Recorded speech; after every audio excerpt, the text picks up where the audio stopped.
بسم اللہ الرحمن الرحیم۔ ہمارا آج کا لیکچر صوفیزم کورس کا لیکچر نمبر 8 ہے اور اس کا عنوان ہے مرشد کی تلاش کیسے کریں، مرشد کی تلاش کی نشانیاں۔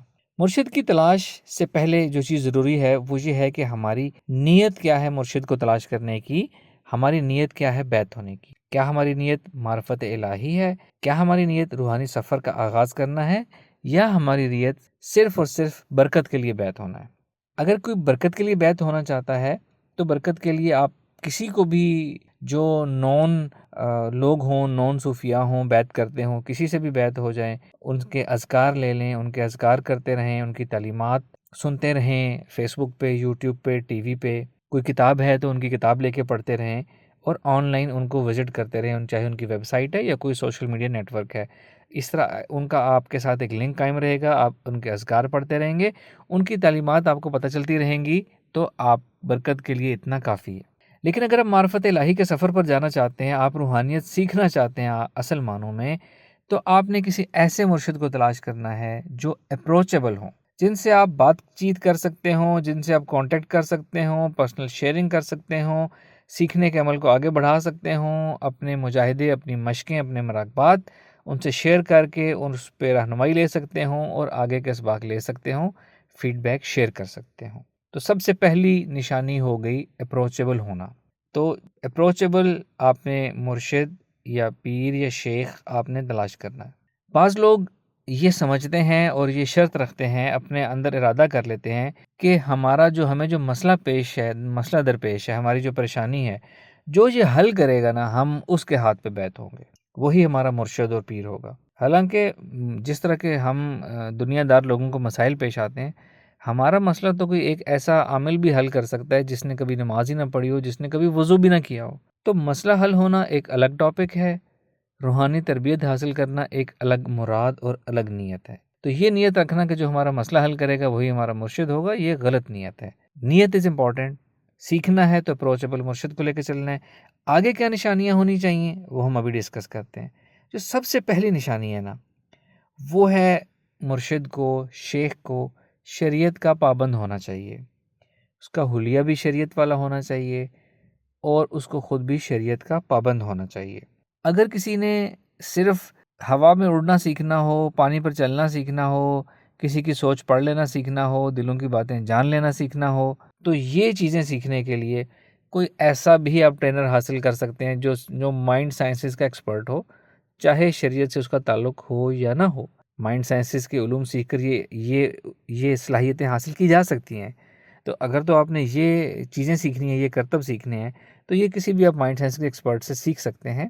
لیکن اگر آپ نے اصل روحانیت سیکھنی ہے، جو کہ یہ کرتب نہیں ہوتی، اصل روحانیت اسپرچویلٹی کے دو مقاصد ہوتے ہیں، معرفت الہی اور خدمت خلق۔ اس خدمت خلق میں لوگوں کے پرابلمز کی سولوشن بھی ہوتا ہے، اور لوگوں کا اللہ کے ساتھ تعلق جوڑنا بھی ہوتا ہے۔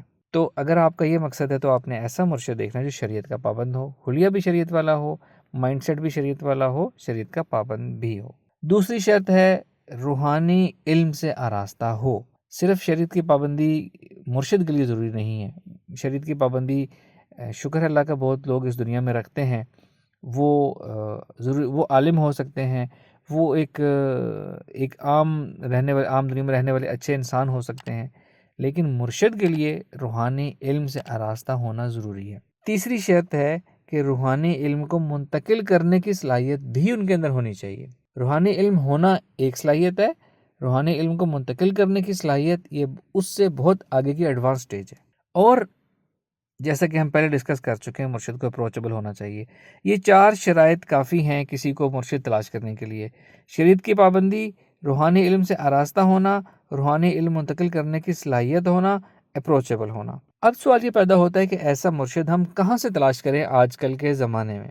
تو اس کا جواب دینے سے پہلے میں ایک چھوٹی سی مثال دوں گا۔ اللہ پاک ہم سب کو خیر و عافیت سے رکھے۔ جب ہم یا ہمارا کوئی عزیز، کوئی فیملی ممبر بیمار ہو جاتا ہے، کوئی خطرناک پیچیدہ بیماری لگ جاتی ہے، تو ہم اتنا ہوم ورک کرتے ہیں کہ ہم پورے شہر میں اور پھر پورے ملک میں یہ تلاش کر لیتے ہیں کہ اس بیماری کا ایکسپرٹ ڈاکٹر کون سا ہے، کون سے ڈاکٹر کس طریقے سے علاج کرتے ہیں، ان کی فیس کتنی ہے، کس کا رویہ کیسا ہے، کس کا طریقہ علاج کیا ہے، کس میڈیکل سٹور پہ 1 نمبر دوائی ملتی ہے، کس میڈیکل سٹور پہ غلط دوائی ملتی ہے۔ وہاں ہم اتنا ہوم ورک کر لیتے ہیں، لیکن جہاں روحانیت سیکھنے کی باری آتی ہے، روحانی شیخ تلاش کرنے کی باری آتی ہے، وہاں ہم بغیر جستجو کیے یا صرف معمول سی جستجو کرنے کے بعد یہ کہہ دیتے ہیں کہ آج کل تو سب لوگ 2 نمبر ہیں، کوئی 1 نمبر انسان موجود ہی نہیں ہے۔ یہ ہماری جستجو کی کمزوری ہے۔ جو سچے دل سے جستجو کرتے ہیں وہ پہنچ جاتے ہیں، ان کو لوگ مل جاتے ہیں۔ اچھا، اب آپ کو کچھ ٹپس دوں کہ آپ نے مرشد کی تلاش کیسے کرنی ہے۔ سب سے پہلے آپ نے کیا کرنا ہے کہ جتنے ہمارے شہر میں، ہمارے ملک میں شیخ حضرات ہیں، جو پیر حضرات ہیں، جو سکھاتے ہیں، جن کے نام عام ہیں، ان کی لسٹ بنا لینی ہے آپ نے۔ جتنے انسٹیٹیوشنز ہیں، جتنی گدیاں ہیں، سب کی لسٹ بنا لینی ہے آپ نے۔ وہاں کون رن کر رہا ہے اس کو نام نوٹ ڈاؤن کر لینا ہے۔ پھر آپ نے آن لائن سرچ کرنا ہے گوگل پہ کہ آپ کے شہر میں، پاکستان میں کتنے لوگ روحانیت سکھا رہے ہیں، کتنے اسپریچویلٹی سکھا رہے ہیں، کتنے بیعت کرتے ہیں، وغیرہ وغیرہ۔ اس کے بعد اپنے حلقہ احباب میں دوستوں سے آپ نے پوچھ لینا ہے کہ ایسے کون کون لوگ ہیں۔ ان سب کی ایک لمبی چوڑی اپنی لسٹ بنا لینی ہے۔ پھر ایک ایک کر کے آپ نے سب کو سننا ہے، دیکھنا ہے، آبزرو کرنا ہے۔ کیسے کرنا ہے؟ یا تو ان کا کوئی سوشل میڈیا پلیٹ فارم ہوگا، ٹی وی پہ آتے ہوں گے، فیس بک پیج ہوگا، یوٹیوب چینل ہوگا، ویب سائٹ ہوگی، کہیں نہ کہیں ان کے لیکچرز، خطابات موجود ہوں گے۔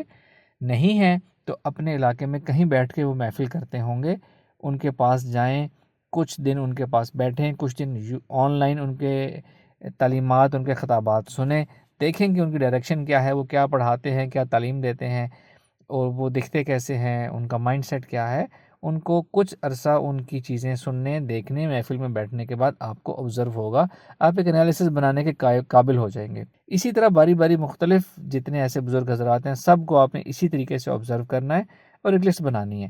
پھر آپ نے شارٹ لسٹ کر لینا ہے کہ آپ کو کون کون سے اپیلنگ لگے ہیں۔